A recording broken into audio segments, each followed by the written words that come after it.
ایک دوسرے کو عزت دو، برداشت کرو۔ میرے نبی نے فرمایا بہترین مسلمان وہ ہے جو بیوی سے اچھا سلوک کرتا ہو، اور بیوی سے فرمایا میری شریعت میں سجدہ ہوتا تو بیوی سے کہتا خامند کو سجدہ کر۔ بہترین صدقہ اولاد کی تربیت ہے۔ پورا گھر میرے نبی نے نقشہ، ہر ایک کی قیمت بتائی۔ ماں تیرے قدموں تلے جنت، کا کاش میری ماں زندہ ہوتی، تم دیکھتے میں کیا کرتا، میں عشاء کی نماز کے مصلی پر ہوتا، میں سورۃ فاتحہ پڑھ رہا تھا، ادھر سے آواز آتی میری ماں کی محمد، تو میں نماز توڑ کے کہتا لبیک اماں جان۔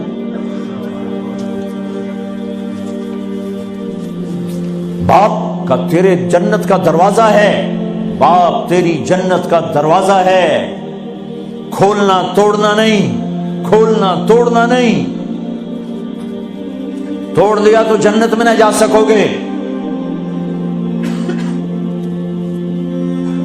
سب سے بہترین مسلمان جو بیوی سے اچھا سلوک کرے، سب سے بہترین عورت جو اپنے خامند کی منشا کو دیکھے۔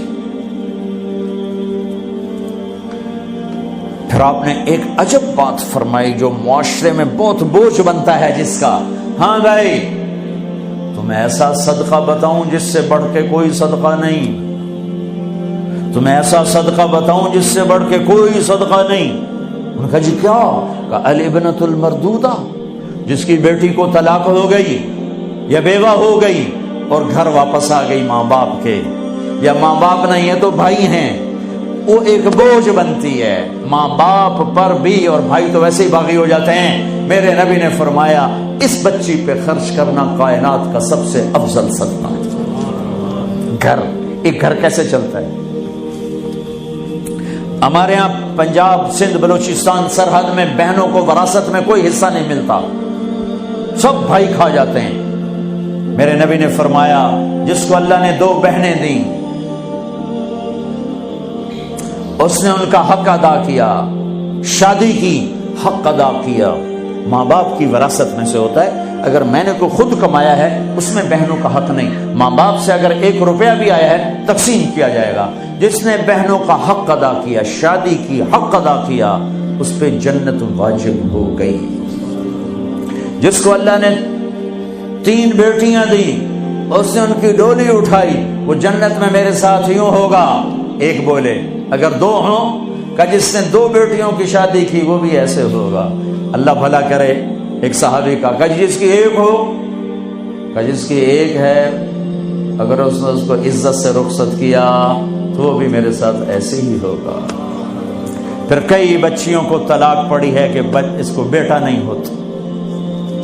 یہاں آنے سے پہلے کا واقعہ، پنڈی سے بچی رو رو برا حال اس کا، میں تو فون سنتا ہی نہیں ہوں ایسے کہ میرا تو کلیجہ پھٹ گیا ہے۔ ہے کہنے لگی کہ سسرال نے کہا تھا بیٹی ہوئی تو طلاق دے دیں۔ میں نے کہا اس میں میرا کیا قصور ہے، اور بیٹی ہی ہوئی اور مجھے طلاق پڑ گئی، اور میں گھر آ گئی 22 سال کی عمر میں۔ بیٹی دینے والا اللہ اور ظلم کرنے والا سسرال۔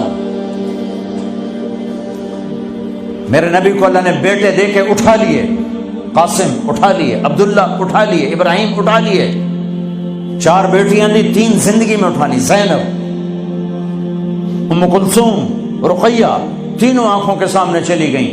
فاطمہ سے نسل چلی، آپ نے فرمایا لوگوں کی نسل بیٹے سے چلتی ہے، میری نسل میری بیٹی فاطمہ سے چلی۔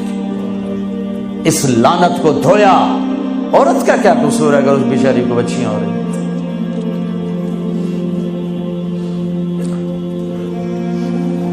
جس نے اپنی بہنوں کو حق ادا کیا، جس نے بیٹیوں کو ڈولے میں بٹھایا، ان کا حق ادا کیا، کہ جنت میں یوں ہو جائے گا۔ بہنوں کو دینا اتنا ضروری ہے، حرام ہو جاتی ہے روٹی۔ میں نے مولانا جمشید صاحب میرے استاد ہیں، میں نے ان سے تفسیر پڑھی۔ میں ایک دن شہد کی بوتل لے کر گیا، پرانی بات ہے 76-77۔ میں نے کہا حضرت یہ ہدیہ ہے۔ فرمایا کہاں سے لائے ہو؟ کہ میرے اپنے باپ ہے۔ فرمایا تیرے باپ نے اپنی بہنوں کو، تیرے باپ نے اپنی بہن یعنی میری پھوپھیوں کو، تیرے باپ نے اپنی بہنوں کو زمین میں سے حصہ دیا تھا؟